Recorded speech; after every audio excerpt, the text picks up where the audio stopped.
Impartial గా వ్యవహరించాల్సిన election commission ఏదైతే ఎన్నికలు మొదలైనప్పటి నుంచి కూటమితో కలిసినప్పటి నుంచి చూస్తా ఉంటే ముఖ్యంగా పల్నాడు ప్రాంతంలో టార్గెట్ చేసి అధికారులు మార్చడం దగ్గర నుంచి చూస్తా ఉంటే ఈ రోజు ఎన్నికలు అయిన తర్వాత ఈ వారం రోజు పరిణామాలు చూసినా కూడా మొత్తం వైఎస్ఆర్ కాంగ్రెస్ పార్టీ ఒకటే ఏదో గొడవలు చేసింది, తెలుగుదేశం పార్టీ వాళ్ళంతా సత్యహరిచంద్రులు, వాళ్ళు ఎటువంటి ఏం పని చేయలేదు అన్న ఇదిగా కూడా ఈరోజు ఎలక్షన్ కమిషన్ గానీ ఈ రోజు మొత్తం తెలుగుదేశం పార్టీ గురించి మాట్లాడే పరిస్థితి ఈరోజు చూస్తా ఉన్నాం.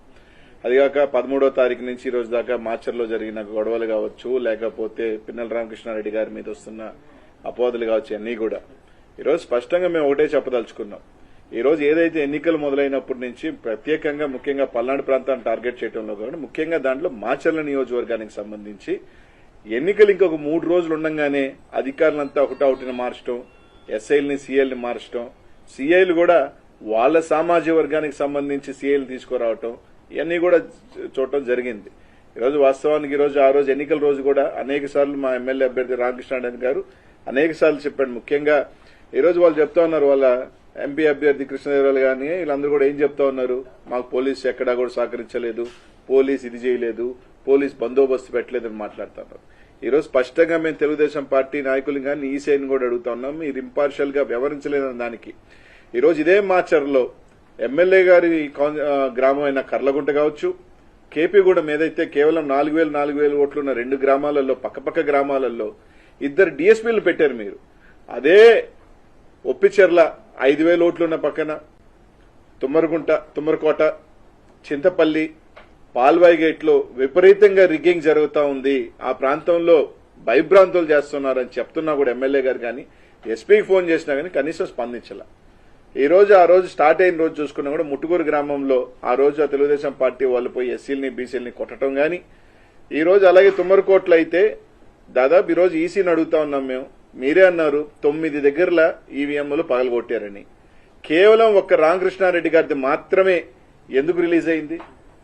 ఈ రోజు ఎలా రిలీజ్ అయింది? మీరు రిలీజ్ చేశారా లేకపోతే ఎవరైనా రిలీజ్ చేశారా? కనీసం ఈ రోజున ఈసీ దాని మీద ఎందుకు చర్య చేపట్ల? 9 పగలగొడితే కొరవ 8 ఎందుకు రిలీజ్ కాలేదు? కొన్ని 8 సంఘటనలు ఎందుకు రిలీజ్ కాలా? ఆ ఫుటేజ్లు ఎందుకు బయటకు రాలా? దీని మీద అన్ని కూడా అని చూస్తున్నప్పుడు ఒక అనుమానాలు దావదిస్తా ఉన్నాయి. ఈరోజు తుమ్మరకోటకు సంబంధించి తెలుగుదేశం వాళ్ళు పగలగొట్టారు, దాదాపు ఇంకొక దగ్గర పగలగొట్టారు, చింతపల్లిలో రిగ్గింగ్ చేశారు, ఒప్పిచెర్లలో అయితే ఎస్టీల్ని ఓట్లు లేకపోతే బూత్ లో కొట్టుకొని బయటకు తీసుకొచ్చారు. ఇదే పాల్వాయి గేటుకు సంబంధించి బీసీలు ఎస్సీలు మహిళలు ఓట్లైన పోతా ఉంటే ఓట్లైనీయకుండా కొట్టి తరిమేస్తుంటే ఎమ్మెల్యే గారు పోయి దాదాపు 1.5 గంట ఎస్పీకి ఫోన్ చేసినా అదే ఎస్పీ గారు మాచర్ల చుట్టూ తిరిగారు కానీ కనీసం పాల్వాయి గేట్ దగ్గరికి రావాలన్న ఆలోచన కూడా చేయలేదు. ఎందుకంటే ఇదంతా ఒక ప్రీ ప్లాన్డ్ గా ఎక్కడెక్కడ ఇబ్బంది పెట్టాలి, ఎక్కడెక్కడ తెలుగుదేశం వాళ్ళు రిగ్గింగ్ చేసుకోవాలి అని ఒక ప్రీ ప్లాన్డ్ గా చేసిన పద్ధతిలోనే నడిచింది. 1.5 గంట సేపు ఎమ్మెల్యే గారు ఆడ నిలబడి ఈ రోజు ఎస్సీలు గాని మహిళలు గాని వచ్చి బోరుమని విధంగా మమ్మల్ని ఓట్లనేది కొట్టి తరిమేస్తారని ఎస్పీ గారిని స్పందించకపోతే ఏ అభ్యర్థి అయినా ఎవరైనా ఏం చేస్తారు? కొన్ని కఠినమైన కార్యాలు దీనికి ఎవరు రెస్పాన్సిబుల్? దీనికి సంబంధించి అధికారులు రెస్పాన్సిబుల్ కదా? ఎలక్షన్ కమిషన్ కి ఈ ప్రాంతాల్లో ఒకసారి 7 బూతుల దగ్గర పగలగొట్టేస్తే రీపోలింగ్ ఎందుకు పెట్టలేదు? మళ్ళీ అక్కడే రీపోలింగ్ ఎందుకు చేయించారు? ఇదే తుమ్మరకోటలో మేము ఎస్పీ గారికి ఫోన్ చేశాం, సార్ అక్కడ భయపడతా ఉన్నారు, ఏజెంట్లు కూర్చునే దానికి కూడా ఇబ్బంది అంటే పోలీసు ఆడ కూర్చోబెట్టి వైసీపీ ఏజెంట్లు లేకుండా రిగ్గింగ్ చేయించిన మాట వాస్తవం కాదా? ఇది ఎస్పీ గారితో మేము మాట్లాడలేదా? పాల్వాయి గేట్ దగ్గర ఆయన రామకృష్ణారెడ్డి ఏదైతే రామకృష్ణారెడ్డి అబ్బాయి తలబగిలింది, ఆయనకి దెబ్బలు తగిలినాయి. ఈరోజు అనేక రకాల అరాచకాలు తెలుగుదేశం పార్టీకి వత్తాసుగా ఈరోజు అడుగుతా ఉన్నాం. మీరు చెప్తా ఉన్నారు కానిస్టేబుల్ 2 గ్రామాలకు సంబంధించి డీఎస్పీలను పెట్టి కర్లకుంటలోను కేపీగూడెంలో ప్రతి ఓటర్ని ఇది నీ ఓటా అని మీరు చూసిన డీఎస్పీ గారు ఒప్పిచెర్లో గాని తుమ్మరకోటలో గాని చింతపల్లిలో గాని పాల్వాయిగోట్లో గాని ఎందుకు చూడలేదని అడుగుతా ఉన్నా. అక్కడికన్నా ఎక్కువ ఓట్లున్న ప్రాంతం కదా, ఇక్కడ ఎందుకు పెట్టలేదు మీరు డీఎస్పీలని? ఎందుకు సీఐల్ని పెట్టలేదు? ఎందుకు ఎస్ఐని కూడా సంబంధించి ఎందుకు పెట్టలేదు? కనీసం దాని ఫుటేజీలు రిలీజ్ చేయండి. కనీసం ఈ 4 బూతులకు సంబంధించి చింతపల్లిలో ఉన్న 4 బూతులు, ఒప్పిచెర్లో ఉన్న 3 బూతులు, తుమ్మరకోటలో ఉన్న 3 బూతులను ఈసీఐ ఎలక్షన్ కమిషన్ అర్థం నిజంగా ఇంపార్షియల్ గా చేసే పని అయితే ఆ బూత్ లో రోజు జరిగిన వారి ఎంత కూడా తీసి జరిగిన దాని మీద విచారణ జరిపి అవసరమైతే రీపోలింగ్ పెట్టమండి. ఈ రోజు స్పష్టంగా మా ఎమ్మెల్యే గారు దాని మీద రీపోలింగ్ జరగండి, ఈ విధంగా జరిగితే దాని మీద ఈ రోజు దాకా యాక్షన్ తీసుకోవాలి.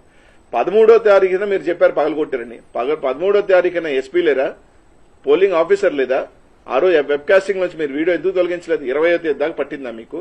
అంటే ఎవడో రిలీజ్ చేస్తే ఫేక్ది కావచ్చు, వాట్ ఎవర్ రిలీజ్ చేశారు. అది ఎలా రిలీజ్ అయింది? ఒకటే రిలీజ్ అయింది. 9 ఏమైనాయి? 9 ఉండాలి కదా. ఆ 9 ఎందుకు రిలీజ్ చేయలేదు?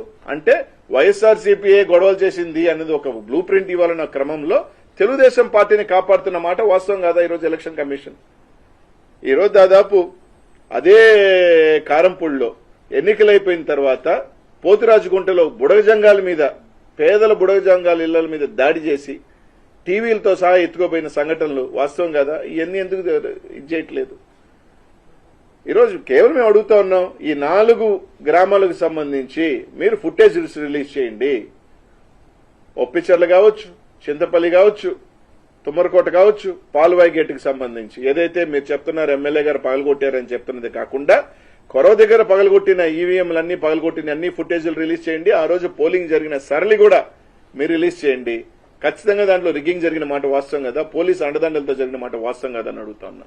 ఇదే ఎమ్మెల్యే గ్రామంలో ఒక డీఎస్పీ గారు జగదీష్ గారిని పొద్దున్నీ సాయంకాలం దాకా పెట్టారే, కేపీగూడెంలో పెట్టారే, పెట్టి ప్రతి ఓటర్ని ఇది నువ్వు కరెక్ట్ ఓటరా అని చెప్పి వెరిఫై చేశారే. ఈ గ్రామాల్లో ఎందుకు పెట్టలేదు?